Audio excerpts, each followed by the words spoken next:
when now she was about going homewards, after yoking the mules and folding up the goodly raiment, then grey-eyed Athena turned to other thoughts, that so Odysseus might awake, and see the lovely maiden, who should be his guide to the city of the Phaeacian men. So then the princess threw the ball at one of her company. She missed the girl and cast the ball into the deep eddying current, whereat they all raised a piercing cry. Then the goodly Odysseus awoke and sat up, pondering in his heart and spirit. Woe is me! To what men's land am I come now? Say, are they froward and wild and unjust? Or are they hospitable, and of God-fearing mind? How shrill a cry of maidens rings round me, of the nymphs that hold the steep hilltops, and the river springs, and the grassy water meadows. It must be, methinks, that I am near men of human speech.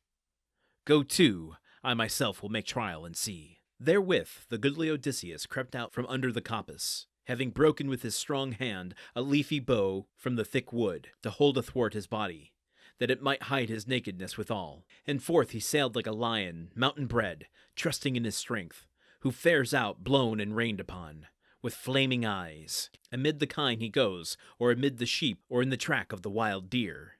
Yea, his belly bids him go even to the good homestead to make essay upon the rocks. Even so Odysseus was fain to draw nigh to the fair tressed maidens, all naked as he was. Such need had come upon him. But he was terrible in their eyes, being marred with the salt sea foam. And they fled, cowering here and there, about the jutting spits of shore. And the daughter of Alcinous alone stood firm, for Athena gave her courage of heart, and took all trembling from her limbs. So she halted and stood over against him, and Odysseus considered whether he should clasp the knees of the lovely maiden, and so make his prayer, or should he stand as he was, apart, and beseech her with smooth words, if haply she may show him the town, and give him raiment. And as he thought within himself, it seemed better to stand apart, and beseech her with smooth words, lest the maiden should be angered with him if he touched her knees. So straightway he spake, and gave a cunning word. Ooh, what a cliffhanger here on Odyssey. We don't know what Odysseus is going to say to Nausicaa. Tomorrow, we'll find out. But for now, all we really know is Odysseus is naked. He's naked. Also, I mean, awkward. Just meeting a bunch of ladies and you're just hanging out there, just bearing all. It really is like a nightmare. You know, if you grew up in the 90s like me, it's funny I can't point to a specific example of this, but I know I saw it a lot where someone, maybe in an extramarital affair, maybe not, some hapless dude getting involved with a woman above his station, finds himself in a hotel room, and suddenly, once he's naked, her husband comes home, and he has to crawl out the window, and he's just kind of inching his way over the New York City skyline, completely naked except for, I don't know, maybe a couch pillow or something to cover himself. It seemed like it happened a lot in the 80s and 90s, and today's passage is giving me those vibes. Let's talk about Athena for a second here. More confusion I have over whether or not she is in physical form as one of the handmaids, or is she still influencing Nausicaa otherwise? We went through that, a couple episodes ago, where it's like, is she showing up in her dream as her friend? If her friend, where's her real friend? Like, it's a little confusing. And now it seems like Athena is acting upon the physical world by throwing the ball in the line of Odysseus so that Nausicaa and the handmaidens will encounter him. All it says is, gray-eyed Athena turned to other thoughts, that so Odysseus might awake and see the lovely maiden, who should be his guide, ... So then the princess threw the ball at one of her company, and missed the girl, and cast the ball into the deep ... So the way I'm interpreting that is Athena is influencing Nausicaa. I don't know if I'm ever pronouncing that right. It's every time I say it, I'm like, uh-oh.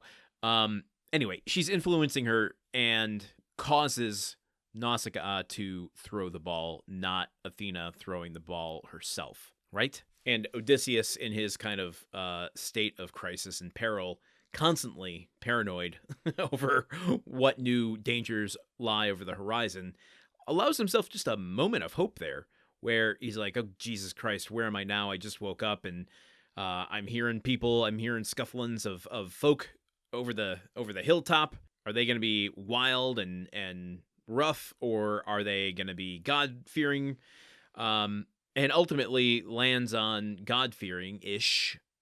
Maybe he doesn't confirm that yet, but he does allow himself a little bit of hope once he hears human speech. Do the humans speak differently than the gods?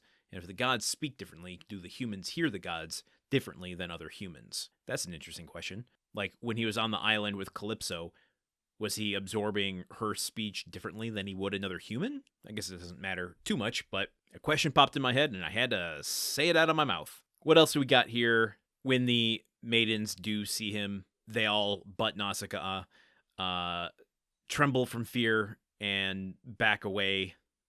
Mostly because he looks grimy.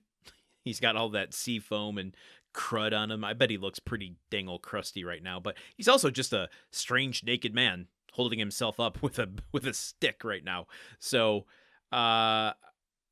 is it cowering away worthy, or just kind of like, hey, dude, you need some help with something? Are you doing okay there? Nausicaa seems to be the only one, through Athena's courage, to be able to interface with him.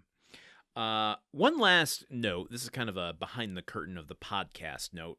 I have recently taken on a different responsibility in my day job, which I will not go into, keeping that very separate from this. But suffice it to say, I'm talking a lot more at work. I'm using my voice, my physical voice, a lot more at work, in addition to doing 2 daily podcasts and 1 weekly podcast. If you notice my voice being a little scratchier, a little more strained, apologies for that.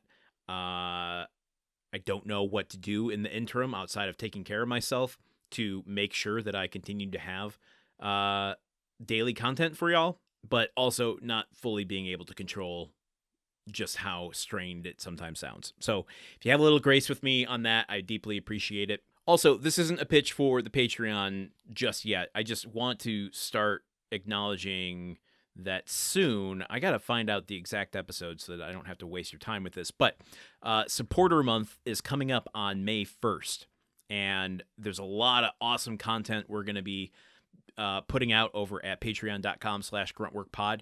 You can sign up for free during Supporter Month. It is all free. Everything we've ever done on the network will be free to you. You can go sign up now for free and be ready for it and get all those notifications when the new content starts to drop. We got some really fun, exciting things lined up for Odyssey. I hope you'll consider joining up over there. Patreon.com/gruntworkpod. Okay, with that, let's just go into tomorrow's episode. Until then, okay, goodbye. Odyssey is part of the Gruntwork Podcast Network. The show is produced, edited, and hosted by Landon Solano. The original text of The Odyssey, written by Homer. Theme song by Neuroflow. You can support this show and other shows like it by going to patreon.com/gruntworkpod. Thank you for listening. See you tomorrow.